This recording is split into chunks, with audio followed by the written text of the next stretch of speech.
Živjo, a veste, da poznam dve vrsti kuharjev, in sicer tisti, ki v kuhinji zares uživamo, in tisti, ki v kuhinji malo manj uživajo. Je pa res, da in eni in drugi se zelo hitro ali upečemo ali pa porežemo.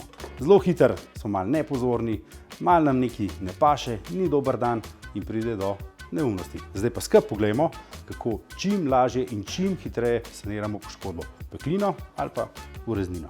Pridite. Evo, vroča posoda, pride do nesreče, se opečemo. Peklino damo pod hladno, ne ledeno vodo. Hladimo toliko časa, da bolečina izgine. In potem ali vzamemo čisto sterilno gazo, če jo nimamo, lahko vzamemo čisto kuhinjsko krpo.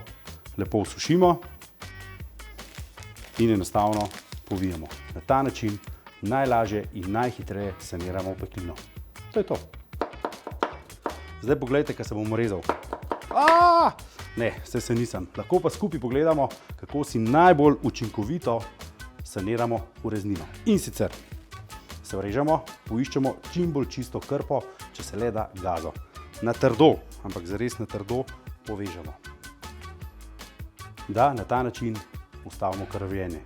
Ko je to ustavljeno, ali povijamo naprej, če je manjša ureznina, odstranimo, vzamemo obliž, fajn je, da vam nekdo pomaga, obliž čim hitrejš namestite na mesto, kjer ste se vrezali.